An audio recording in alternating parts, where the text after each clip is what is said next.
Yeah. What do you think you've learned about the group during this period of time with Jalen out? How do you think you guys have responded? How do you think we've played? Or how do you think you've responded to Jalen being out? Well, I think we responded well. And it was unexpected, so we just had to adjust on the fly and figure out as we go on. Now that McBride's back, just what you saw the other day from point guard position and the confidence level with the single job that they did. Mm-hmm. Oh yeah, Cam and Tyler. Everyone knows they're all capable. They're great players. They do a great job of controlling the pace, setting us up. So we weren't surprised at all. Was there any kind of adjustment when you have, that situation where he's not coming off the bench, not he's starting, and Cole is playing for the first? I mean, we play in practice, and then we've also, just from playing throughout the game, we get used to playing with people, so we just adjust on the fly. What do you think the team defense is at this point in the year? How has it progressed over the season? I think it's getting better and better each day. It doesn't always show, but I think it's growing. We're getting better and better.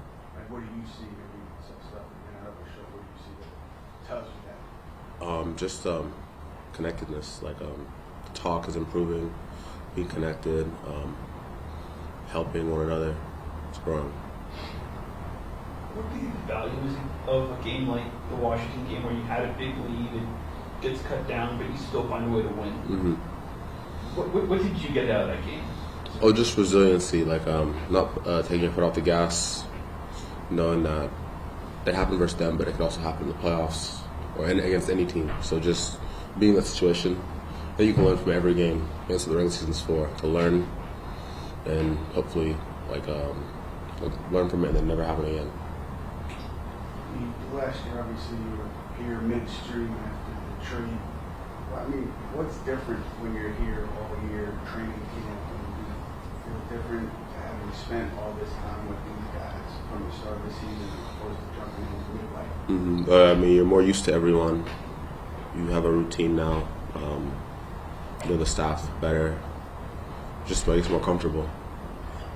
Everyone talks about communication with Mitch back. What have you noticed? I know you know what he's going to bring to the table. What have you seen just playing with him? He's just a monster. He plays hard, screens, rolls, he talks. But we all knew that. I played with Mitch last year too, and I played against him in the past. So I knew, like you said, I know what he does and what he's capable of. So I'm not surprised. OG, what have you seen from Tyler's preparation to take on these bigger minutes? And they might be coming more this week. What have you noticed from him these past few days? He's prepared for it. He works very hard. Works really hard. He asks questions. He doesn't think he knows everything. He asks a lot of questions. He's curious to learn, curious to grow, and I think those are the most important things. How do you approach Dallas, knowing that there's been so much turnover with that team? Just how do you look at them now and that challenge them? Oh, knowing they're still talented. Like every NBA team is talented, so knowing they still have great players, and just trying to win the game. I haven't seen a lot of it, but I've times wanted to take a look at Carl and Mitch in the same lineup. Have you noticed anything there? Any thoughts on those two on the floor together? Maybe 2 7-footers. I think it's happened sometimes. Yeah, they're both great rebounders. Just the size advantage, because we just start off smaller.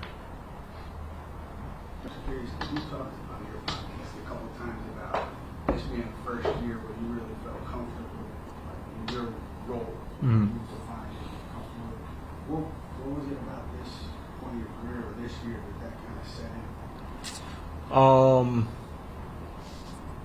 I don't know. I think, trying to make sure that we have, a lot of talent on the team. So trying to make sure those guys are successful and not,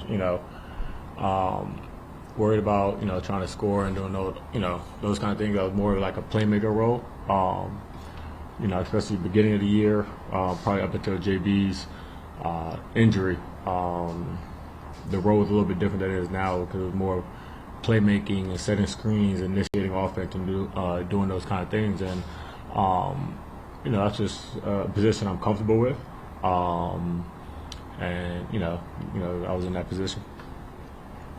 We've been playing so much basketball just the other day, and then practicing now with another grind coming up. Just talk about recharging batteries. I mean, I had not much recharge because we did that, and then I had an appearance yesterday. I have a shoot I got to do today, and then right into a back-to-back. So, not too much time to recharge, but end of the season, just got to fight through. Without JB induced, do you feel you got more playmaking responsibilities? I don't know. That's something that role-wise, probably since JB went out, and we don't do some of those pick and rolls. That role of playmaking has kind of changed a little bit.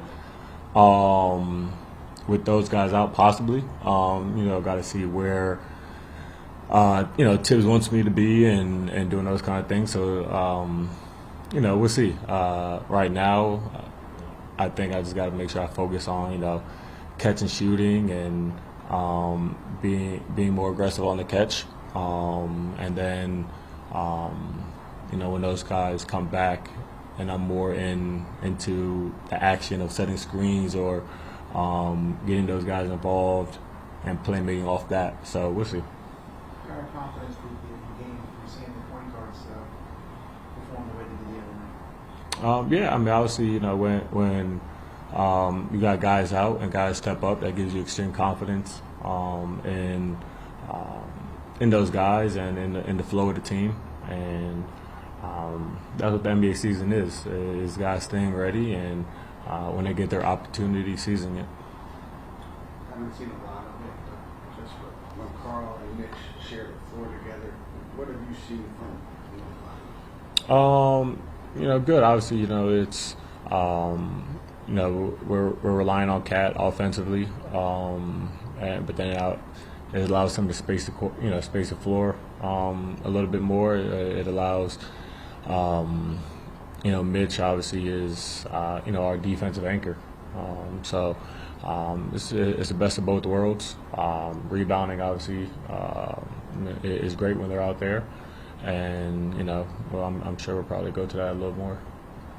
What have you made of Tyler's preparation for these minutes that he saw on Saturday and possibly longer time on court these next couple of days? What have you just made of his progress? Yeah, I mean, he's someone that, like I said before, he stayed ready. And since I was rookie B Shaw in LA, it was always if you stay ready, you don't got to get ready. So he stayed ready, stayed involved, stayed working, and when he got his opportunity, he was able to go out there and execute. I'm not sure how many times you guys seen in the course of the NBA season guys not playing, and they kind of their mind floats, and then their opportunity comes, and they're not ready for it.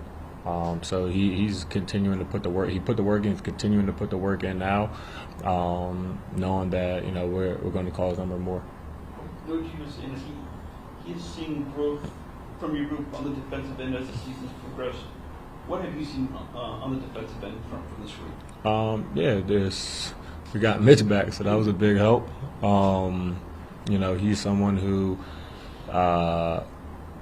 guarding ball screens makes it easier for guards. When he's at the level, it allows us to, even if we get hit by a screen, it allows us to get back in front of the ball and kind of control the ball a little bit more. It gives us the ability to be a little bit more physical on ball because obviously he's in the paint roaming and able to block and deter shots. Our communication has gotten better.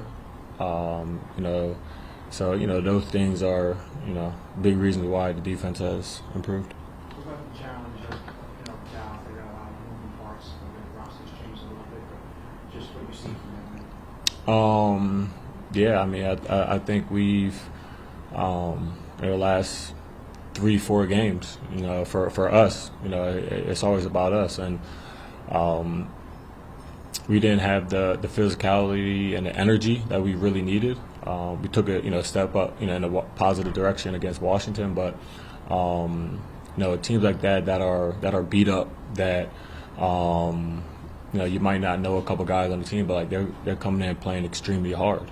And when you don't respect the game and don't respect other players, you find yourself in a 12-0, 13-0 hole to start the game. And those guys they're talented. They play extremely hard. They're aggressive. They're physical. So we got to make sure we don't just match that, but we exceed it. And if we don't, it's going to be a long day.